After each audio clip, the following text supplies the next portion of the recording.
கணவன் மனைவி எப்போ பார்த்தாலும் அவங்க ரெண்டு பேருக்கும் இடையில சண்டை வந்துக்கிட்டே இருந்தது. இதில் என்ன ஆச்சரியங்கிறீங்களா? நான் அதுக்காக சொல்ல வரல, இது வேறு விஷயம். அதாவது சண்டை போடாமல் இருக்கிறதுக்கு வழி சொல்கிற தகவல் இது. நான் சொன்ன அந்த கணவன் மனைவி எப்படின்னா, கணவன் ஒரு வார்த்தை சொன்னால் மனைவி கிட்டேருந்து 2 வார்த்தை பதிலாக வரும். இதுக்கு கணவன் கிட்டேருந்து 4 வார்த்தை பதிலாக வரும். இப்படி வார்த்தைகள் பெருகி போய் கடைசியில் வம்பில் வந்து முடியும். அந்த அம்மா பொறுத்து பார்த்தாங்க, அவங்களால தாக்கு பிடிக்க முடியல. பக்கத்து வீட்லேயும் ஒரு கணவன் மனைவி இருந்தாங்க, அவங்களுக்குள்ளே சண்டை வர்றதில்லை. அது எப்படி அவங்களால மட்டும் சண்டை போடாமல் இருக்க முடியுது அப்படின்னு இந்த அம்மாவுக்கு ஆச்சரியம். ஒரு நாள் நேராக பக்கத்து வீட்டு அம்மாக்கிட்டே போய், ஏம்மா நீங்கள் எப்படி கணவனும் மனைவியும் சண்டை போட்டுக்காமல் இருக்கிறீங்க, அது எப்படி முடியுது உங்களால் அப்படின்னு கேட்டாங்க. அதுக்குன்னு ஒரு மருந்து இருக்குது, அதை சாப்பிட்டா சண்டை வராது அப்படின்னாங்க அவங்க. சரிங்க, அந்த மருந்தை அவர் சாப்பிட மாட்டேன்னு சொல்லிட்டா என்ன பண்ணுறது அப்படின்னு கேட்டிருக்கிறாங்க இவங்க. அந்த மருந்து அவருக்கு இல்லைம்மா, உனக்கு தான் அப்படின்னாங்களாம் அவங்க. அப்படியா? அப்படின்னா கொடுங்க, ரொம்ப நல்லதாக போச்சு. அதை எப்படி சாப்பிட்றதுங்கிற விவரத்தையும் சொல்லுங்கள், எங்கே அது கிடைக்குங்கிறதையும் சொல்லுங்கள், வாங்கிக்கிறேன் அப்படின்னு கேட்டாங்களாம் இவங்க. வேறு எங்கேயும் போய் வாங்க வேண்டாம், என்கிட்டே இருக்க அந்த மருந்து அதில் கொஞ்சம் தர்றேன், வாங்கி வச்சுக்க. உன் வீட்டுக்காரர் உன்னோட சண்டையை ஆரம்பிக்கிறப்போலாம் நீ இந்த மருந்தில் ஒரு அவுன்ஸ் வாயில் ஊற்றிக்கணும். அதை உடனே குடிச்சிடக்கூடாது, ஒரு 5 நிமிஷமாவது அது வாயில் இருக்கணும், அதுக்கப்புறம் குடிச்சிடலாம் அப்படின்னு சொல்லி ஒரு பாட்டில் மருந்தை இந்த அம்மாக்கிட்ட கொடுத்து அனுப்புனாங்களாம். மருந்தை எடுத்துக்கிட்டு இந்த அம்மா வீட்டுக்கு வந்திருக்கிறாங்க. வீடு பூட்டி இருந்ததுனால கணவன் வந்து வாசல்லையே காத்துக்கிட்டு இருக்கிறான். மனைவியை கண்டதும் சண்டை போட ஆரம்பிச்சிட்டான். வீட்டை பூட்டி எங்கே போய் தொலைஞ்ச, எவ்வளோ நேரமாக ஒரு மனுஷன் வாசல்லையே காத்துட்டு கிடக்கிறது அப்படி இப்படின்னு கத்த ஆரம்பிச்சிட்டான். மனைவி இதுக்கு பதிலே சொல்லலை. அந்த அம்மா பேசாமல் வீட்டை திறந்தாங்க, சமையல் அறைக்குள்ளே போனாங்க, ஒரு அவுன்ஸ் மருந்தை வாயில் ஊற்றிக்கிட்டாங்க. அன்னைக்கு சண்டை வந்து மேற்கொண்டு வளரவே இல்லை, நின்றுட்டுது. மருந்து பரவாயில்ல. அதுக்கப்புறம் பல சந்தர்ப்பங்களில் சண்டை வரும் போல் இருக்கிற போலாம் இந்த மருந்து அதை நிறுத்தியிருக்கு. பிரமாதமான மருந்தாக இருக்குது இதை கொஞ்சம் அதிகமாகவே வாங்கி வீட்டில் வச்சுக்க வேண்டியது தான் அப்படின்னு முடிவு பண்ணிட்டு இந்த அம்மா மறுபடியும் பக்கத்து வீட்டு அம்மாக்கிட்ட போனாங்க. எவ்வளவு விலையானாலும் சரி, நான் காசு கொடுத்து வாங்கி வச்சுக்கிறேன், எந்த கடையில் இருக்குது இந்த மருந்து சொல்லுங்க அப்படின்னு கேட்டாங்க. இந்த மருந்துக்கு விலையே கிடையாதுங்க, இலவசமாகவே கிடைக்கும்னாங்களாம் அவங்க. அது எப்படி விலையில்லாமல் இதை விற்க முடியுது அப்படின்னு கேட்டாங்களாம் இவங்க. அது மருந்தாக இருந்தால் தானே விலை வைக்கிறதுக்கு, அது வெறும் தண்ணி தானே அப்படின்னாங்களாம். வெறும் தண்ணியாக சண்டையை நிறுத்துது அப்படின்ட்டு இருக்காங்க இவங்க. அது சண்டையை நிறுத்தலை, உன்னோட மௌனம் தான் சண்டையை நிறுத்துது.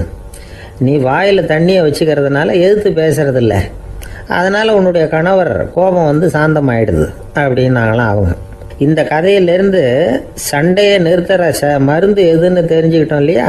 ஒருத்தர் என்ன பண்ணார், பாட்டிலில் வந்து தண்ணியை ஊற்றி வச்சுக்கிட்டு அவர்கிட்ட வர்றவங்களுக்கெல்லாம் இதை சிபாரிசு பண்ணலாம்னு நினச்சிக்கிட்டு உட்காந்துருந்தார்.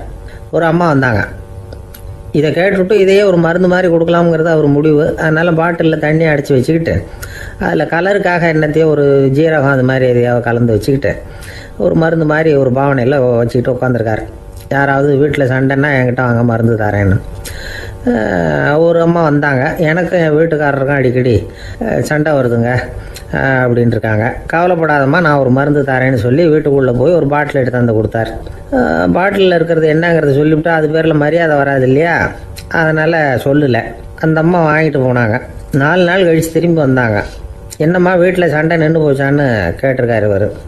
அங்கே நின்று போச்சுங்க, இப்போ உங்ககிட்ட ஆரம்பமாக போகுதுன்னாங்களாம். என்னம்மா அப்படின்ட்டுருக்காரு அவர் பயந்து போய். பின்ன என்னங்க, நீங்கள் என்ன மருந்து கொடுத்துருக்குறீங்க என்னங்க அப்படின்னாங்களாம் கோபமாக. அது வெறும் தண்ணி தானே அப்படின்ட்டுருக்காரு இவர். தண்ணியாக இது நல்லா பாருங்கள் அப்படின்னு அந்த பாட்டில் நீட்டினாங்களாம். இவர் வாங்கி பார்த்துருக்காரு. அப்புறம் தான் விஷயம் புரியுது அவருக்கு. இவர் கை தவறுதலாக அவங்க வீட்டில் இருந்த மண்ணெண்ணெய் பாட்டில் எடுத்து அவர்கிட்ட கொடுத்துருக்குறாங்க. அப்புறம் என்ன ஆகும், சண்டை வராமல். ஒரு அழகான கடற்கரை, சுற்றுலா பயணிகள் நிறைய பேர் அங்கே வந்து போகிறது வழக்கம். சனி ஞாயிறு கூட்டம் அதிகமாக இருக்கும். அதோட விளைவு என்னங்கிறது அடுத்த நாள் தான் தெரியும். ஆமாம், அந்த கடற்கரையை சுத்தப்படுத்துகிற தொழிலாளிகள் திங்கட்கிழமை ரொம்ப சிரமப்படுவாங்க. சனி ஞாயிறு வந்த கூட்டம் கடற்கரை பூராவும் காலி ஐஸ்கிரீம் கப்புகளை வந்து வீசி எறிஞ்சிட்டு போயிடுவோம். ஆயிரக்கணக்கான கப்புகள் அங்கே பரவலாக கிடக்கும். அதையெல்லாம் பொறுக்கி எடுத்து சுத்தம் பண்ணி ஆகணும். இதனால் திங்கட்கிழமை வேலைக்கு வர்றதுக்கு எல்லோரும் பயப்படுவாங்க. அப்படி ஒரு நிலைமை. பல பேர் அன்னைக்கு வந்து லீவ் எடுத்துகிட்டு போயிடுறது வழக்கம். நமக்கு எதுக்கு இன்றைக்கி தொந்தரவு ஒன்று. இது ஒரு பெரிய பிரச்சனையாக இருந்தது. இதுக்கு என்ன பண்ணலாம் அப்படின்னு யோசனை பண்ணாங்க. ஒரு ஆலோசனை கூட்டத்துக்கு ஏற்பாடு பண்ணாங்களாம். அந்த நகர நிர்வாக அலுவலர்கள், பணியாளர்கள் எல்லாரும் அதில் கலந்துக்கிட்டாங்க. கூட்டம் ஆரம்பமாச்சு. ஆரம்பத்தில் சொன்னாங்க, இந்த பிரச்சனைக்கு ஒரு தீர்வு வேணும், என்ன பண்ணலாம், அதை முடிவு செய்கிறதுக்கு தான் இந்த கூட்டம். இதில் நீங்கள் செய்ய வேண்டியது என்னென்னா, உங்களுக்கு தோன்றுகிற யோசனை எதுவாக இருந்தாலும் சொல்லுங்கள். கொஞ்சம் கூட தயக்கம் வேண்டாம். நாம் சொல்கிற யோசனை ஈடுபடுமா படாதா அப்படின்லாம் யோசிக்க வேணாம். எல்லாருடைய யோசனைகளையும் அப்படியே பதிவு செய்துக்கிறோம். கடைசியாக அதிலேருந்து ஒரு சிறந்த யோசனையை தேர்வு பண்ணி அதை பயன்படுத்தலாம். இந்த சந்தர்ப்பத்தில் இன்னொரு முக்கியமான வேண்டுகோள், எவ்வளவு சாதாரணமான யோசனையாக இருந்தாலும் சரி, அது சொல்லும் பொழுது அடுத்தவங்க ஏளனம் செய்யக்கூடாது. இது ஒரு பெரிய யோசனையா அப்படின்னு சொல்லி எதையும் அலட்சியப்படுத்தக்கூடாது. இதுதான் அந்த கூட்டத்தின் ஆரம்பத்தில் செய்யப்பட்ட அறிவிப்பு. உடனே அந்த கூட்டத்தில் இருந்தவங்க ஆளுக்கு ஒரு யோசனை சொல்ல ஆரம்பித்தாங்க. ஒருத்தர் எழுந்திருச்சார், இங்கே வர்ற சுற்றுலா பயணிகள்கிட்ட ஆளுக்கு $10 ஒரு டெபாசிட் மாதிரி வைப்பு பணமாக வாங்கிக்கணும். காலி ஐஸ்கிரீம் கப்பை திருப்பி கொடுத்தா அந்த பணத்தை திருப்பி கொடுத்துடலாம். இப்படி ஒரு ஏற்பாடு பண்ணிக்கிட்டா கப்புகளை தேடி பொறுக்கிட்டு இருக்க வேண்டியதில்லை, எல்லாம் ஒரே இடத்துக்கு வந்து சேர்ந்துடும். அப்படியே நாம் தூக்கிட்டு போய் ஒரு இடத்துல கொட்டி விடலாம் அப்படின்னார். இன்னொருத்தர் எழுந்திரிச்சார், கப்பை கீழே போட்டால் $50 அபராதம் அப்படின்னு அங்கங்கே போர்டு எழுதி வச்சுடலாம். கப்புகளை போடுறதுக்கு அங்கங்கே பெரிய கூடைகளை வச்சுடலாம். நாம் சாவகாசமாக அந்த கூடைகளை சேகரம் பண்ணிக்கலாம் அப்படின்னாராம். இன்னொருத்தர் எழுந்திரிச்சு கொஞ்சம் கோபமாக பேசினார். கப்புகளை அவங்க வாயிலேயே திணிச்சு விடணும், அதுகளை முன்னு சாப்பிட்டு பார்த்தா தான் தெரியும் அது எவ்வளவு கஷ்டங்கிறது அப்படின்னு ரொம்ப கடுமையாக பேசியிருக்காரு. இது வேடிக்கையாக தெரிஞ்சாலும் இந்த யோசனையும் பதிவு செஞ்சுக்கிட்டாங்களாம். இப்படி பல யோசனைகள். கடைசியாக எல்லாத்தையும் படித்து பார்த்துட்டு பரிசீலனை பண்ணாங்க. அப்புறம் தான் யோசனை வந்தது. இவர் வேடிக்கையாக சொன்னது, கப்புகளை அவங்கவுங்க வாயிலே திணிச்சு சாப்பிட சொல்லணும், அதுதான் தண்டனைன்னார்ல. ஏன் அப்படி சாப்பிட்றது மாதிரியே கப்புகளை தயார் பண்ண என்ன அப்படின்னு சிந்திக்க ஆரம்பித்தாங்களாம். ஆகா, அதுதான் சரின்னு ஒரு முடிவுக்கு வந்தாங்க. அதுலேருந்து உருவானது தான் இந்த வேஃபர் கப்ஸ். ஐஸ்கிரீமை சாப்பிட்டு முடிச்சதும் கப்பையும் சாப்பிட்டுடலாம். கோன் ஐஸ்கிரீம் சாப்பிட்றோம்ல, அதுதான். அமெரிக்காவில் மியாமி கடற்கரையில் ரொம்ப காலமாக இருந்துக்கிட்டு வந்த குப்பை பிரச்சனைக்கு இப்படி தான் ஒரு தீர்வு வந்துதான். இதுலேருந்து நாம் புரிஞ்சிக்க வேண்டியது என்னென்னா, நாம் அன்றாட எத்தனையோ பிரச்சனைகளை சந்திக்கிறோம், அதுக்கெல்லாம் தீர்வு உண்டு. அது எங்கே ஒளிஞ்சிருக்குன்னு கண்டுபிடிக்கணும்.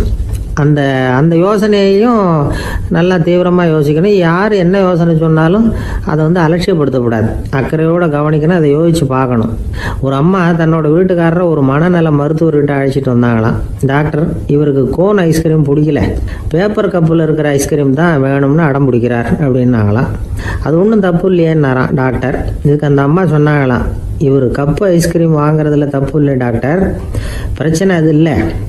அப்புறம் வேறு என்னென்னு கேட்டிருக்காரு. வாங்கினதும் ஐஸ்கிரீமை கீழே கொட்டிவிட்டு அந்த பேப்பர் கப்பை மட்டும் விரும்பி சாப்பிட்றார், அதனால தான் உங்ககிட்ட அழைச்சிட்டு வந்தேன் அப்படின்னாங்களாம். இருட்டை கண்டா பயம் உண்டாவதே அது ஏன்? இப்படி ஒரு கேள்வியை ஒரு பெரியவர்கிட்ட கேட்டாங்க. அதுக்கு அவர் பதில் சொல்றார், மனிதனுடைய ஆதிகால வாழ்க்கையில தொற்றி கொண்ட பயம் இது வேரூன்றி இருக்குது, இன்னமும் போகல. 50,000 வருஷங்களுக்கு முன்னாடி மனுஷன் குகைகளில் வாழ்ந்தான். பகல்ல பயம் இருக்காது, ராத்திரியில மிருகங்கள் தாக்கும், கொல்லும், நிம்மதியா தூங்க கூட முடியாது. அதனால இந்த மனுஷனுக்கு இரவுன்னா மரணம், பயம் அப்படின்னு பழகி போச்சு. மனிதர்களுடைய எல்லா மனசையும் சேர்த்து மொத்தமா ஒரு மனசு உண்டு. மனிதர்களுடைய நினைவு இந்த மொத்த மனசுல பதிஞ்சிருக்கு, பரவுது. இந்த மொத்த மனசுல இருட்டு பற்றிய பயம் பதிந்து நீடிக்குது அப்படிங்கிறார் அவர்.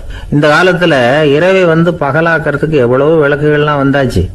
ராத்திரியிலேயும் மிருகங்கள் தாக்குங்கிற நிலைமை இல்லை. பாதுகாப்பான வீடுகள், விலங்குகளும் விலகி போயிட்டு, விலங்குகள்லாம் விலகி போயிட்டு, வீடுகளும் பாதுகாப்பா இருக்குது. சரி, இருந்தாலும் அந்த பழங்கால பயம் இருட்டு பயம் இன்னமும் மனுஷனை விட்டு போகல. இன்னொரு விஷயம் என்னன்னா, இருட்டில இருந்து வெளிச்சத்துக்கு வராத மனிதர்கள் இன்னைக்கு அதிகம். ஒரு ஆளு ஆத்துக்கு மீன் பிடிக்கிறதுக்காக போனான், இன்னும் விடியல, அதுக்குள்ள வலையை எடுத்துட்டு கிளம்பி போயிட்டான். வெளிச்சம் வர்றதுக்கு முன்னாடியே போய் சேர்ந்துட்டான். விடிகிற வரைக்கும் என்ன பண்றது, சும்மா கரையிலேயே உட்காந்து காலாட்டிட்டு இருக்கிறான். காலில் ஏதோ ஒரு சின்ன மூட்டை தட்டுப்பட்டுது. இருட்டில் அது என்னன்னு சரியா தெரியல. மூட்டைக்குள்ள சின்ன சின்ன கல்லா நிறைஞ்சி இருக்குது.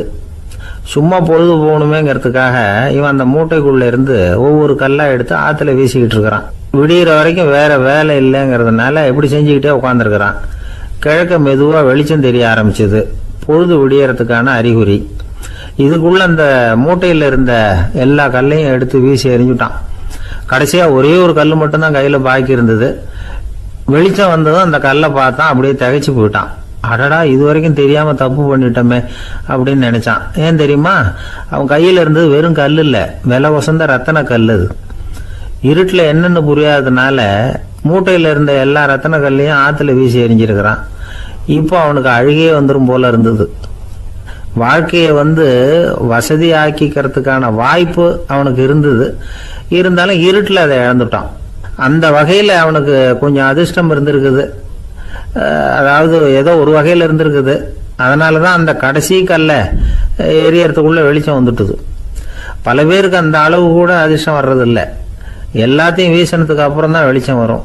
என்னென்னு விவரம் தெரியாமலே எழுந்திரிச்சு வந்துடுவாங்க. வாழ்க்கைங்கிறது ஒரு பெரிய புதையல். அதை புரிஞ்சிக்காம மனுஷன் அதை வீசி எரிஞ்சுக்கிட்டு இருக்கான் அப்படிங்கிறது தான் பெரியவங்க கருத்து. சில பேருக்கு புரிஞ்சுக்கிற நேரம் வரும், அதுக்குள்ள வாழ்நாள்லாம் ஓடி போயிருக்கும். அதுக்கப்புறம் என்ன பண்றது? நம்மால் ஒருத்தன் கையில் ஒரு சின்ன பையோட வந்துகிட்டு இருந்தான். பை உள்ள ஏகப்பட்ட நகைகள், ரத்தன கல் எல்லாம் இருக்கு. வந்துகிட்டு இருந்தவன் திடீர்னு அந்த பையை அப்படியே ஒரு குளத்துல வீசி எறிஞ்சுட்டான். மகான்கள் தான் இப்படி பற்று இல்லாம இருப்பாங்க.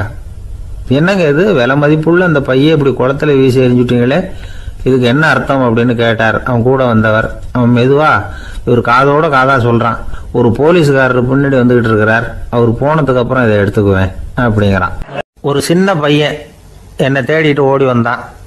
ஒரு கதை சொல்லுங்கன்னா, சொந்தமா எதுவும் தெரியாத என்ன, உங்களுக்கு சொந்தமா எதுவும் தெரியாதுன்னு எனக்கும் தெரியும் அப்படின்னா. இந்த பையன் அடிக்கடி என்கிட்ட கதை கேட்கிறவன், அதனால என்னோட ரகசியம்லாம் அவனுக்கு அத்துப்படி. அதனால தான் அவ்வளவு தெளிவாக அடிச்சு விடுறான். சரி, இப்போ என்ன செய்யலாம்னு, பழைய கதை ஏதாவது ஒன்று சொல்லுங்களேன்னா. உனக்கு கிருஷ்ணதேவராயரை தெரியுமான்னு. அவர்கிட்ட நேரில் பழக்கம் இல்லை, ஆனால் அவரை பற்றி புஸ்தகத்தில் படிச்சிருக்கேன்னா. சரி, இவங்கிட்ட மேற்கொண்டு பேச்சு கொடுத்தா நம்மளை ஒரு மாதிரி ஆக்கி விடுவான் அப்படிங்கிறத யூகம் பண்ணிட்டு அவனை உட்கார வச்சு கடைசி வரைக்கும் குறுக்க பேசக்கூடாது அப்படின்னு ஒரு கண்டிஷனையும் போட்டுட்டு அந்த கதையை சொன்னேன். ஒரு சமயம் கிருஷ்ணதேவராயர் சமஸ்தானத்துக்கு ஒரு பெரிய வித்வான் சேர்ந்தாராம். என்னோட போட்டி போடுறதுக்கு இந்த ஊர்ல யாராவது இருக்கீங்களா அப்படின்னு சவால் விட்டாராம். அந்த ஊர்ல இருந்த பெரிய பெரிய வித்வான்லாம் இது ஏதுனா வம்பா போச்சுன்னு நினைக்க ஆரம்பிச்சிட்டாங்க. யாரும் அந்த ஆளோட போட்டி போடுறதுக்கு தயாரா இல்லை. எல்லாரும் நடுங்கிக்கிட்டு இருக்கிறாங்க. அந்த நேரத்துல ஒருத்தன் மட்டும் தைரியமா முன்னுக்கு வந்தான். அது யாருன்னா தெனாலிராமன். அந்த சமஸ்தானத்துல விகட கவி அவன். என்ன அனுப்புங்க போட்டிக்கு, நான் ஜெயிச்சு காட்டுறேன்னா. உனக்கு அவ்வளவு தைரியம் இருக்குதா அப்படின்னு கேட்டாங்க. தைரியம் மட்டும்தான் என்கிட்ட இருக்குது, ஆனா தைரியம் இருந்தா அதிர்ஷ்டம் தேடிட்டு வருங்கிறது எனக்கு தெரியும் அப்படின்னா. அடுத்த நாள் போட்டி ஆரம்பமாச்சு. அந்த பெரிய வித்வான் நின்னார். தெனாலிராமன் எதிரில் நின்னா. அந்த வித்வான் ஒரு விரலை காட்டினார். தெனாலிராமன் பதிலுக்கு 2 விரலை காட்டினான். வித்வான் 3 விரலை காட்டினார். இவன் உடனே 4 விரலை காட்டினான். உடனே 5 விரலை காட்டினார் அவரு. தெனாலிராமன் உடனே தன்னுடைய கை முஷ்டியை காட்டினான், கையை மூடி காட்டினான். அவ்வளவுதான். அந்த பெரிய வித்வான் கிருஷ்ணதேவராயர் காலில் விழுந்தார். நான் தோத்துட்டேன், என் தோல்வியை ஒத்துக்கிறேன் அப்படின்னு சொல்லிவிட்டார். கிருஷ்ணதேவராயர் அவரை தனியாக அழைச்சிட்டு போய் என்ன நடந்ததுன்னு விசாரிச்சார். அந்த வித்வான் விளக்கம் கொடுத்தார். ஆண்டவன் ஒருவன் தான் உண்டுங்கிறத விளக்கறதுக்காக நான் ஒரு விரலை காட்டினேன். அப்படி இல்லை, சக்தியை சேர்த்தா சக்தி சிவன் 2 பேர் உண்டுன்னு உங்க வித்வான் 2 விரலை காட்டினார். மூர்த்திகள் 3 பேருங்கிறதுக்காக நான் 3 விரலை காட்டினேன். வேதங்கள் 4ன்னு சொல்லி ஒரு 4 விரலை காட்டினார். பஞ்சபூதங்கள் 5ன்னு நான் 5 விரலை காட்டினேன். அதையெல்லாம் அடக்கி ஆளணும்னு சொல்லி அவர் கையை மூடி உறுதியாக காட்டினார். அடடா, உங்க வித்வானுக்கு எப்பேற்பட்ட அறிவு, அவர் தான் ஜெயிச்சார், நான் தோத்துட்டேன் அப்படின்னார் அவர். அப்படி சொல்லிவிட்டு அவர் போயிட்டார். அதுக்கப்புறம் தெனாலிராமனை கூப்பிட்டு என்னப்பா நடந்தது அப்படின்னு கேட்டாராம். அதுக்கு தெனாலிராமன் விளக்கம் கொடுத்துருக்குறான். அவன் முதல்ல என்னை கொன்னுடுவேன்னு அந்த வித்வான் ஒரு விரலை காட்டினான். உடனே ஒரு 2 கண்ணையும் தோண்டி போடுவேங்கிறதுக்காக நான் 2 விரலை காட்டினேன். உனக்கு நாமம் போட்டுருவேன்னு சொல்லி 3 விரலை காட்டினான். அதை அழிச்சிருவேன்னு 4 விரலை காட்டினேன். உன்னை அரைஞ்சிருவேன்னு அவன் 5 விரலை காட்டினான். நான் உங்களை குத்தி போடுவேன்னு சொல்லி கையை மூடி காட்டினேன் அப்படின்னா. இப்போ பாருங்க, ஜெயிச்சது யார்? தைரியம் மட்டும் இருந்துட்டா அதிர்ஷ்டம் தானா தேடி வருங்கிறது எவ்வளவு உண்மையா போச்சு. அதனால நாம் எப்பவும் தைரியமா இருக்கணும்னு சொல்லிவிட்டு என் எதிரில் கதை கேட்டுட்டு உட்காந்துருந்த சின்ன பையனை பார்த்தேன். அவன் என்னை நிமிர்ந்து பார்த்தான். அவன் தன்னோட கை கால் 2ஐயும் ஒரு மாதிரியா என் முன்னால தூக்கி 20 விரலை காட்டினான். எனக்கு ஒன்றும் புரியல. இதுக்கு என்னப்பா அர்த்தம்னு கேட்டேன். இதே கதையை இதுக்கு முன்னாடி என்கிட்ட 20 தடவை நீங்கள் சொல்லியிருக்கீங்கன்னு அர்த்தம் அப்படின்னா. ஒரு நண்பர் வந்தார். ரொம்பவும் இறுக்கமாக உடை அணிஞ்சிருந்தார். அதாவது ஆடைக்குள்ளே அவர் மாட்டிக்கிட்டு இருந்தது மாதிரி தெரிஞ்சது. ஏன் துணி குறைச்சலாக எடுத்துட்டீங்களா அப்படின்னு கேட்டோம். இல்லைங்க, எனக்கு எப்போவுமே இறுக்கமாக உடை அணிகிறது தான் பிடிக்கும் அப்படின்னார். ஒருத்தர் எப்படி உடை அணிகிறார் அப்படிங்கிறத வச்சு அந்த ஆள் எப்படிப்பட்டவர் அப்படிங்கிறத கண்டுபிடிச்சிடலாம். உடை அணிகிற விதம் ஒருத்தருடைய மனநிலையை வெளிப்படுத்துதான். இப்போ இறுக்கமான உடை அணிகிறவங்க பொதுவாக மன நிம்மதி இல்லாதவங்களாக இருப்பாங்களாம், கோபக்காரங்களாக இருப்பாங்களாம். ரொம்ப தொலைதொலைப்பாக ஆடை அணிகிறவங்க இருக்கிறாங்கல்ல, அவங்கெல்லாம் அமைதியான ஆளாக இருப்பாங்களாம், சாந்தமாக இருப்பாங்களாம். இவங்கெல்லாம் போராடுறதுக்கு சரியாக வரமாட்டாங்களாம். இப்படி ஒரு கணிப்பு இருக்குது. அதனால தான் போர் வீரர்களுக்கெல்லாம் இறுக்கமான உடையை தான் கொடுக்கறது வழக்கம். ஆனால் சன்னியாசிகளை பாருங்கள், அவங்களுக்கெல்லாம் ரொம்ப தொலை உடைகள் தான். அவங்கெல்லாம் டைட் பேண்ட் போட்டுக்கிட்டு நிற்க மாட்டாங்க சன்னியாசிகள்லாம். அதே மாதிரி சன்னியாசிகள்லாம் காவி உடையை தேர்ந்தெடுக்கிறதுக்கும் காரணம் உண்டு. பல ஆண்டுகள் சோதனை செஞ்சு பார்த்துட்டு தான் சன்னியாசத்துக்கு காவி தான் சரி அப்படின்னு முடிவு பண்ணியிருக்கிறாங்க. இப்போ பௌதீக விஞ்ஞானப்படியும் அதுதான் சரி. அதாவது சூரிய ஒளியில் 7 வண்ணங்கள் உண்டு.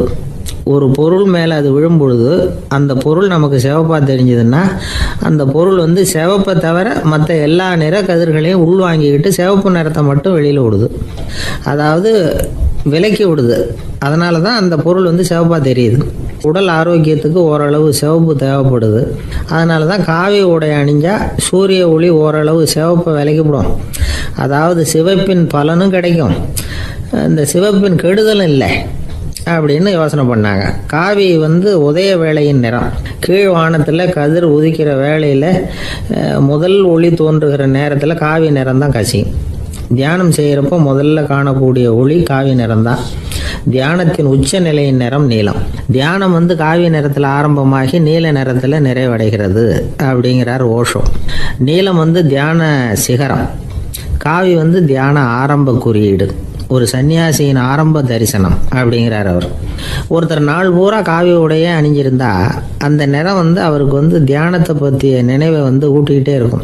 இப்படியே ஆடைக்கும் தியானத்துக்கும் இடையில ஒரு தொடர் ஏற்படுது. ஒரு துறவியின் உள்ளார்ந்த பண்பாக அது மாறுது. கடை வீதியில் ஒரு பொருள் வாங்க போகிறோம், அது மறந்துடக்கூடாதுங்கிறதுக்காக ஞாபகம் முடிச்சு போட்டுக்கிறோம். அந்த முடிச்சுக்கும் பொருளுக்கும் தொடர்பு இல்லை. ஆனால் கடை வீதிக்கு போன உடனே அந்த முடிச்சு அந்த பொருளை ஞாபகப்படுத்துது. அதாவது அந்த முடிச்சு ஒரு தொடர்பு அம்சமாக அமையுது. அது மாதிரி தான் காவி உடையும். ஒரு துறவி நடக்கும் பொழுது, சாப்பிடும் பொழுது, குளிக்கும் பொழுது அவருடைய காவி உடை அவருக்கு ஞாபகப்படுத்திக்கிட்டே இருக்கும். அது ஒரு நிலைப்படுத்தப்பட்ட நினைவாக ஞாபகம் முடிச்சாக மாறிடுது. காவி ஆடை இல்லைன்னா ஒருத்தரால் துறவியாக முடியாதுன்னு அர்த்தம் இல்லை. அதே நேரத்தில் காவி ஆடையால் ஒன்றும் பிரயோஜனம் இல்லை, அதில் ஒன்றும் அர்த்தம் இல்லை அப்படின்னு சொல்லிட முடியாது. இதுதான் உண்மை. இவ்வளவு தூரம் காவி ஆடையை பற்றி சொல்கிறதுனால எல்லாரும் சன்னியாசியாக போயிடுங்கோ அப்படின்னு நாம் சொல்கிறதாக யாரும் நினச்சிடக்கூடாது. மனசுக்கும் நிறத்துக்கும் உள்ள சம்பந்தத்தை தெரிஞ்சுக்கிறதுக்காக தான் இவ்வளவும். நமக்கு தெரிஞ்ச நண்பர் ஒருத்தர் இருக்கிறார், ஆஃபீஸில் வேலை பார்க்குறவர். ஒவ்வொரு மாதமும் 20ஆம் தேதிக்கு பிறகு அவரை போய் பார்த்தீங்கன்னா காவி உடை அணிஞ்சிக்கிட்டு, கண்ணை மூடிக்கிட்டு, கை ரெண்டையும் விரித்து வச்சுக்கிட்டு தியானத்திலேயே உட்காந்துருப்பார். ஏன் இப்படி பண்ணுறீங்கன்னு கேட்டேன். அதாவது 20ஆம் தேதிக்கு பிறகு என் கையில் ஒரு பைசா கூட கிடையாது, ஒரு சன்னியாசி லெவலில் இருக்கிறேன், என்கிட்ட எதுவும் செலவுக்கு கேட்காத அப்படின்னு என் மனைவிக்கு நாசூக்காக உணர்த்துறதுக்காக அப்படி உட்காந்துருப்பேன் அப்படின்னு விளக்கம் கொடுக்குறார் அவர். ஒரு சராசரி மனிதனுடைய இயல்பு என்ன? இன்பம் வந்தால் துள்ளி குதிப்பான், துன்பம் வந்தால் சோர்ந்து போய் ஒரு மூலையில் உட்காந்துருவான். இவன் தான் சராசரி மனிதன். ஆனால் ஒருத்தன் இன்பம் வந்தால் அதுக்காக மகிழ்ச்சி அடையிறதில்ல, துன்பம் வந்தால் அதுக்காக சோர்ந்து போகிறதில்ல அப்படின்னு வச்சுக்கோங்க. அப்படி இருந்தால் அவன் சாதாரண ஆள் கிடையாது. ஒரு ஊரில் ஒரு ஞானி இருந்தார். அவரை தேடிட்டு ஒரு பெரியவர் வந்தார். ஐயா, ஞானத்தில் சிறந்த ஞானம் எது அப்படின்னு கேட்டாராம். இதுக்கு அந்த ஞானி என்ன பதில் சொன்னார் தெரியுமா? இன்பத்தினால மகிழ்ச்சி அடையாமலும் துன்பத்தினால சோர்வு அடையாமலும் இருக்கிறது தான் அந்த ஞானம், பெரிய ஞானம் அப்படின்னாராம். சரி சுவாமி, அப்படிப்பட்ட ஞானம் உங்களுக்கு எப்படி வந்ததுன்னு கேட்டிருக்காரு இவர். அதை நான் ஒரு கழுதைகிட்ட இருந்து கற்றுக்கிட்டேன் அப்படின்னாராம் அவர். இவருக்கு ஒன்றும் புரியல, ஒரு மாதிரியாக முழிச்சிருக்கிறார். இதை அவர் புரிஞ்சுக்கிட்டார். நீங்கள் நாளைக்கு காலையில் நம்முடைய ஆசிரமத்துக்கு வாங்க, புரிய வைக்கிறேன்னாராம். சரின்னு அவர் போயிட்டார். மறுநாள் காலையில் ஆசிரமத்துக்கு வந்து சேர்ந்தார். ஞானி அவரை கூப்பிட்டு உட்கார வச்சார். வாங்க வந்து இப்படி உட்காருங்க, கொஞ்சம் நேரத்தில் இந்த வழியாக ஒரு கழுதை போகும், அதை கவனித்து பாருங்கன்னாராம்.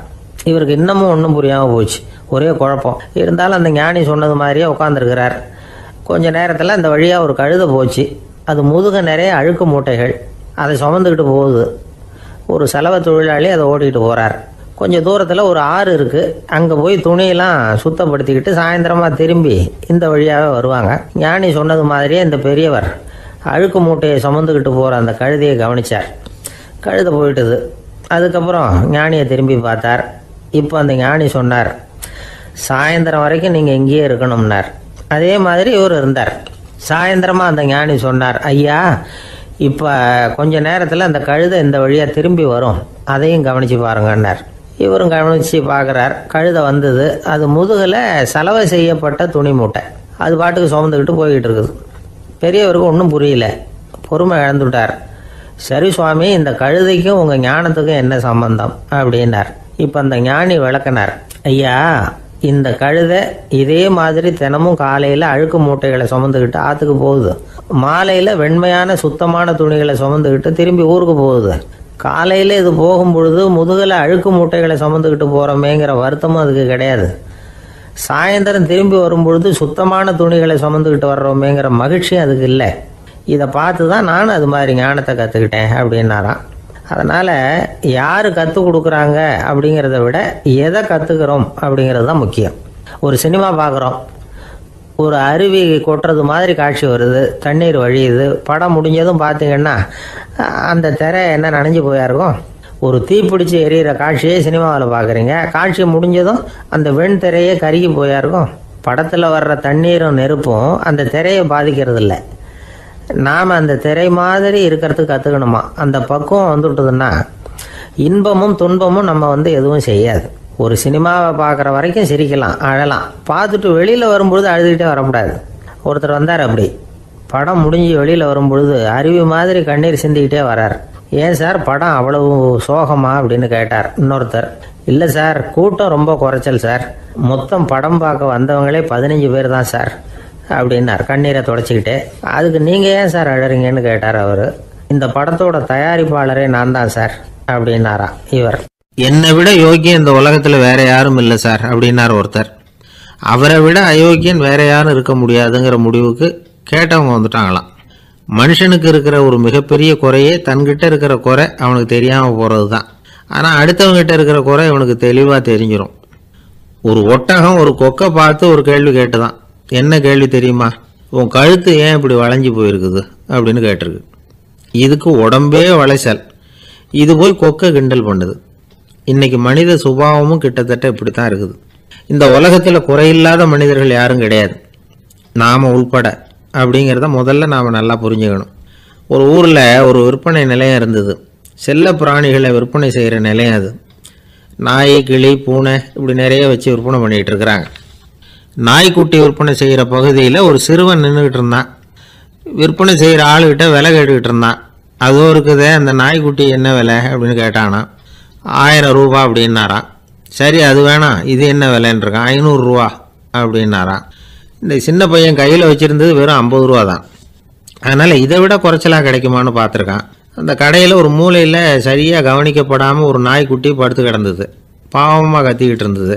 அதை பார்த்ததுமே இவனுக்கு அது ரொம்ப பிடிச்சி போச்சு. உடனே அந்த கடைக்காரரை பார்த்து, அதுவும் அந்த மூலையில் படுத்து கிடக்குதே அந்த நாய்க்குட்டி என்ன விலை அப்படின்னு கேட்டிருக்கான்.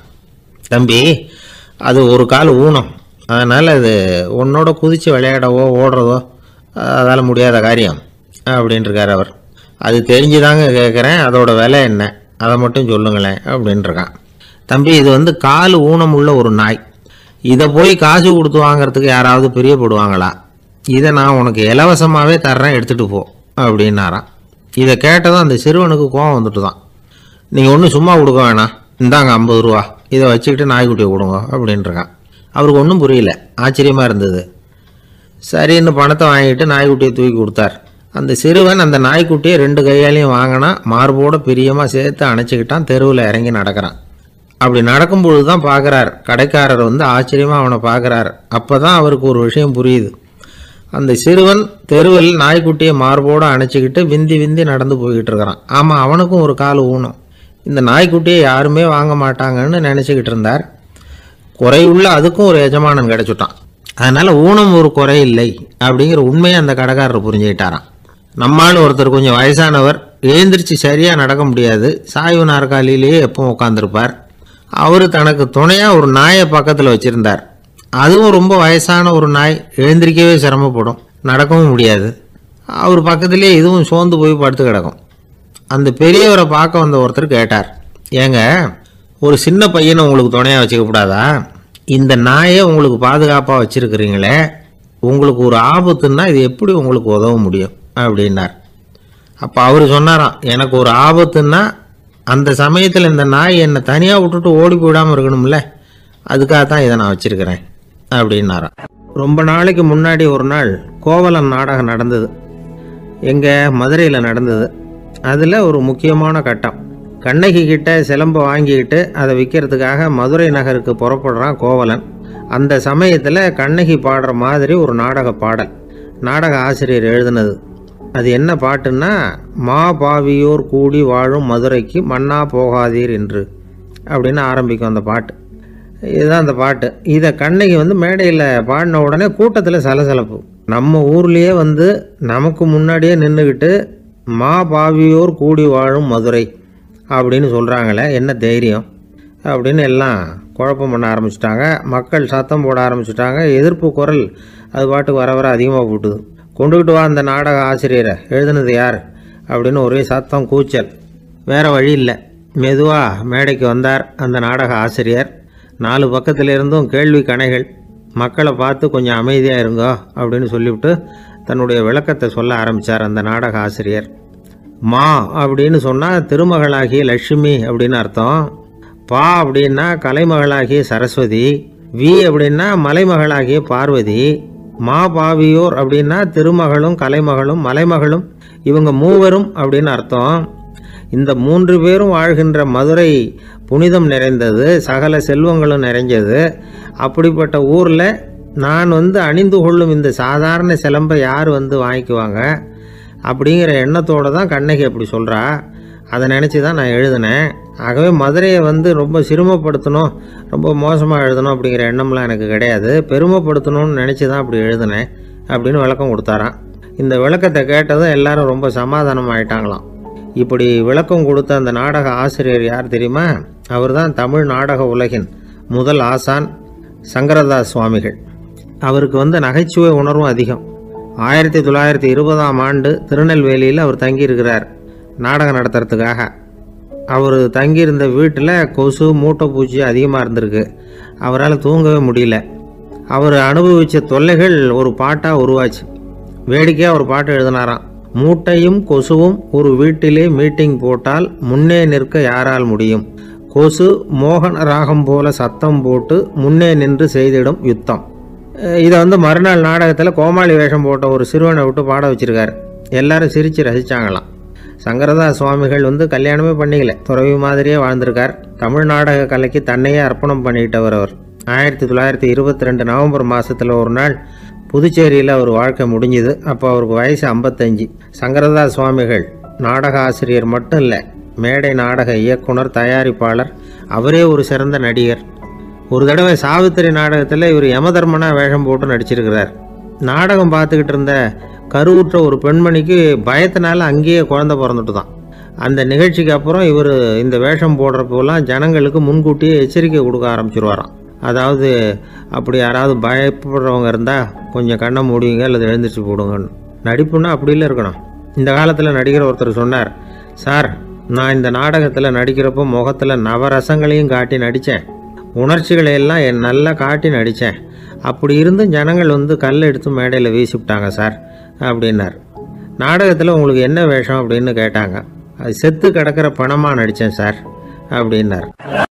2 பேர் சுவாரஸ்யமாக பேசிகிட்டு இருக்கிறப்போ குறுக்க புகுந்து தொந்தரவு பண்ணுறதுக்குன்னே சில பேர் இருப்பாங்க. அது ரொம்ப இடைஞ்சலாக இருக்கும்.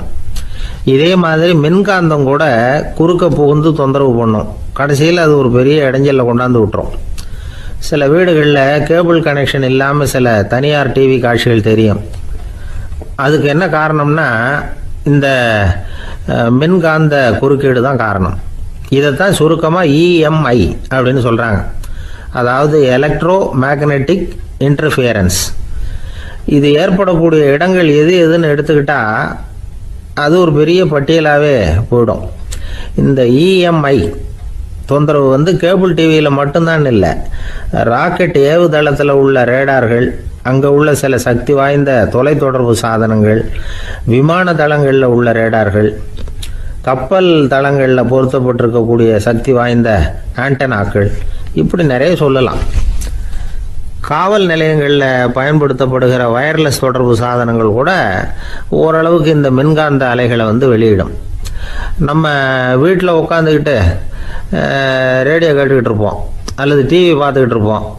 அந்த சமயத்தில் பக்கத்து தெருவில் ஒரு மோட்டார் சைக்கிள் அல்லது காரு, குறிப்பாக பெட்ரோல் இன்ஜின், அது போகிறப்போ அதில் உள்ள மின்கலத்தில் வந்து, அதாவது மேக்னெட்டோ பேட்டரியிலிருந்து வெளிப்படுகிற மின்காந்த அலை இங்கே வந்து டிவியிலையும் ரேடியோவிலையும் கரகரப்பு உண்டு பண்ணும். சரி, இது வந்து பெருசாக என்ன இடைஞ்சலை உண்டு பண்ணிட போகுது அப்படின்னு நாம் அலட்சியமாக நினைக்கலாம். வயசானவங்களுக்கு மறதி நோயின்னு ஒன்று வரும்ல, அல்ஷமீர், அதாவது மூளையில் உள்ள செல்கள் வந்து செயலிழந்து போயிடுறது, அது செய்ய வேண்டிய வேலையை மறந்துடும். மனைவியே எதிரில் வந்து நின்னா கூட உன்னை எங்கேயோ பார்த்தது மாதிரி தெரியுதே அப்படின்னு சொல்லிட்டு இருப்பாங்க. அப்படி ஒரு மறதி. இந்த விசித்திரமான நோய்க்கு இதுவரைக்கும் மருந்தே இல்லைன்னு வேற சொல்கிறாங்க.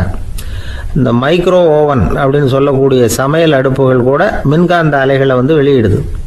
சமயத்தில் சில தொழிற்சாலைகளில் கூட பெரிய விபத்துக்களை இந்த இஎம்ஐ உண்டு பண்ணிவிடும். இதை பற்றி தீவிரமாக சிந்திக்க ஆரம்பித்ததே ஒரு விபத்துக்கு பிறகு தான். அமெரிக்காவுக்கும் வியட்நாமுக்கும் இடையில் போர் நடந்தது. அந்த சமயம் அமெரிக்காவுக்கு சொந்தமான விமானம் தாங்கி கப்பல் ஒன்று வியட்நாமை தாக்கிறதுக்கு தயாராக ஏவுகணைகளோட கடலில் நிறுத்தி வைக்கப்பட்டிருந்தது. தற்செயலாக அந்த பகுதியில் கப்பல் தொலைத்தொடர்பு பகுதிக்கு அருகில் ஊடுருவிய அந்த சக்தி வாய்ந்த ரேடியோ அலைகள் ஏவுகணையில் இருந்த மின்னணு சர்க்கியூட்டை பூர்த்தி செஞ்சு வச்சுட்டுது. அவ்வளவுதான், ஏவுகணை அங்கேயே வெடித்து சிதறி போச்சு. 130 பேர் அந்த இடத்துலயே உடல் கருகி செத்து போட்டாங்க. ஏகப்பட்ட பொருள்கள் நாசம். இந்த விபத்துக்கான காரணம் என்னங்கிறத உடனடியாக யாராலையும் கண்டுபிடிக்க முடியல. ரொம்பவும் கடுமையாக முயற்சி பண்ணி கடைசியாக கண்டுபிடிச்சாங்க, இது வந்து இந்த இஎம்ஐ வேலை தான் அப்படின்னு. மின்னணு தொலைபேசிகள் இருக்க, இதில் பேசும்பொழுது நம்ம காதை வந்து, அதாவது செவியை வந்து ஊடுருவக்கூடிய மின்காந்த அலையானது மூளைக்கு போய் அங்கே மூளை கட்டிகளை உருவாக்க ஊக்கம் கொடுக்குது அப்படின்னு வேற கண்டுபிடிச்சிருக்கிறாங்க. இந்த இஎம்ஐ ரொம்ப குறைஞ்ச மின்காந்த அழுத்தத்தில் நமக்கு எந்த பாதிப்பையும் ஏற்படுத்துறதில்ல. மின்காந்த அலைகள் அழுத்தத்தோடு இருக்கிற இடங்களில் ரொம்ப நேரம் இருந்தோம்னா நம்ம உடம்பின் வெப்பநிலை 2 டிகிரி செல்சியஸ் வரைக்கும் அதிகரிக்குதாம். அதனால் வெப்பநிலையை வந்து சீராக்கிறதுக்கு இதய துடிப்பும் வந்து அதிகரிக்குது. இப்படிலாம் கண்டுபிடிச்சிருக்கிறாங்க. இப்போல்லாம் இந்த மின்காந்த குறுக்கீடுகளை தடுக்கிறது எப்படி அப்படின்னு விஞ்ஞானிகள் யோசனை செய்ய ஆரம்பிச்சிருக்கிறாங்க. இந்த விஷயத்தில் அலட்சியமாக இருந்தோம்னா எதிர்காலத்தில் நிறைய பேருக்கு இந்த ஞாபக மறதி நோய் வந்துடும். அப்புறம் அது ரொம்ப கஷ்டமாக போயிடும். ஒரு குடும்ப தலைவர் தன் மனைவியை பார்த்து, யார் நீ, உன்னை எங்கேயோ பார்த்தது மாதிரி இருக்குதே அப்படின்னு சொல்லிக்கிட்டு இருந்தார். உடனடியாக அவரை போய் பார்த்தேன். வாங்க டாக்டர்கிட்ட போகலாம் அப்படின்னு. அவர் என்னை தனியாக அழைச்சிட்டு போய் காதோட காதாக மெதுவாக சொல்கிறார், இதை பாருப்பா, என் கையில் பணம் இல்லாத போகலாம் அப்படி மறதி நோய் வந்துவிட்டது மாதிரி நடிச்சுக்கிட்டு இருப்பேன், அவ்வளவுதான், அதை நீ கண்டுக்காத அப்படின்னார். ஒருத்தர் வேகமாக நடந்து போகிறார். கடைத்தெருவில் ஒரு ஸ்வீட்டு கடையை பார்க்குறார். உடனே சடன் பிரேக் போட்டது மாதிரி நிற்கிறார். ஒரு ஸ்வீட் வாங்கி சாப்பிடலாமேன்னு மனசு சொல்லுது. டாக்டர் வேணாம்னு சொல்லியிருக்கிறார், உடம்புக்கு ஒத்துக்காது, அதனால் அது வேணாம்னு சொல்லுது அறிவு. இவர் மனசு சொல்கிறத கேட்கல, அறிவு சொல்கிறபடி கேட்குறார். அதனால் மறுபடியும் வேகமாக அங்கேருந்து நடந்து போயிடுறார். அவர் நல்ல மனுஷனுக்கு அறிவும் இருக்குது, உணர்ச்சியும் இருக்குது. எதுக்கு எடுத்தாலும் உணர்ச்சி வசப்பட்டுக்கிட்டு இருக்கக்கூடாது, அறிவு வசத்தில் நாம் இருக்கணும். அப்போ தான் நாம் நல்லபடியாக வாழ முடியும். இல்லைன்னா அவஸ்தை தான். மகாபாரதத்தில் சந்தனுன்னு சொல்லி ஒரு அரசன் வர்றான். அவன் ஒரு சமயம் அறிவு வசப்படாமல் உணர்ச்சி வசப்படுறான். அதாவது ஒரு நாள் கங்கை கரையில் ஒரு அழகான பொண்ணை பார்க்குறான். இவனுடைய மனசு அவகிட்ட போயிடுது. அவளை வந்து கல்யாணம் பண்ணிக்கிறதுக்கு ஆசைப்படுறான். அந்த பொண்ணு சரின்னு சம்மதிக்கிறா. ஆனால் ஒரு நிபந்தனை போடுறா. அந்த நிபந்தனைக்கு சம்மதம்னு சொன்னாதான் உன்னை கல்யாணம் பண்ணிக்குவேன்னு சொல்கிறா. சரி, அவ போட்ட நிபந்தனை என்ன தெரியுமா? இது மாதிரி நான் உங்க மனசு புண்படுற மாதிரி எந்த காரியம் பண்ணாலும் நீங்க என்ன ஏன்னு கேட்கக்கூடாது, நான் செய்யற காரியத்தை தடுக்கவும் கூடாது. அப்படி நீங்க செஞ்சா அடுத்த கணமே நான் உங்களை பிரிஞ்சு போயிடுவேன். இதுதான் அந்த பொண்ணு போட்ட நிபந்தனை. சந்தன அரசன் இந்த நிபந்தனையை ஒத்துக்கலாமா? இதை அறிவுபூர்வமாக யோசிச்சிருந்தா இதுக்கு கட்டுப்பட்டுருக்க மாட்டான். இந்த நிபந்தனைக்கு நான் சம்மதிக்க மாட்டேன்னு தான் சொல்லியிருக்கணும். ஆனால் அவன் அந்த நேரத்தில் உணர்ச்சி வசத்தில் இருந்தான். அதனால நீ என்ன சொன்னாலும் சரின்னு ஒத்துக்கிட்டான். அப்புறம் கல்யாணம் பண்ணிக்கிட்டான். இதனால என்ன ஆச்சு? 7 பச்சை இளம் குழந்தைகளை பிறந்த உடனே அவள் கங்கையில் தூக்கி எறிஞ்சி கொல்லக்கூடிய கோர காட்சியை இவன் ஒன்று பின்னாடி ஒன்றா பார்க்க வேண்டியதாக போச்சு. கடைசியில் 8வது குழந்தை பிறந்ததுன்னா அவனுடைய அறிவு மேலோங்குது. அந்த கொடிய செயலை தடுத்து நிறுத்துறான். அந்த 8வது குழந்தை தான் பின்னாடி பீஷ்மர் ஆகிறார். ஒரு பக்தி பிரசங்கத்தில் ஒரு பேச்சாளர் இந்த விஷயத்தை சொல்லிவிட்டு இன்னொரு விஷயமும் சொன்னார். அது என்னன்னா, சந்தனு மன்னன் அறிவுக்கும் உணர்ச்சிக்கும் நடுவில் அகப்பட்டு தவிச்சதுனால அவன் வம்சத்தில் வந்த கௌரவர்கள் உணர்ச்சி வசப்பட்டாங்க, பாண்டவர்கள் அறிவு வசப்பட்டாங்க அப்படின்னு சொன்னார். மனுஷனுக்கு உணர்ச்சியை விட அறிவு மேலோங்கி இருக்கணுங்கிறது சரிதான். ஆனால் அந்த அறிவை எப்படி உபயோகப்படுத்துகிறோங்கிறது முக்கியம். ஒருத்தர் சொன்னார், சார் இன்னைக்கு கோயம்புத்தூரில் ஒரு கல்யாணம், அதுக்கு நான் போக முடியலேன்னு நினைக்கும் பொழுது மனசுக்கு ரொம்ப வருத்தமாக இருக்குது சார் அப்படின்னார். ரொம்ப உணர்ச்சி வசப்பட்டார். அதுக்காக கவலைப்படாதீங்க சார், ஒரு வாழ்த்து தந்தி கொடுத்துருங்களேன் அப்படின்னார் இன்னொருத்தர். அது எப்படி சார் முடியும்னார் அவர். நான் தானே சார் கல்யாணம் மாப்பிள்ளை அப்படிங்கிறார் அந்த ஆள்.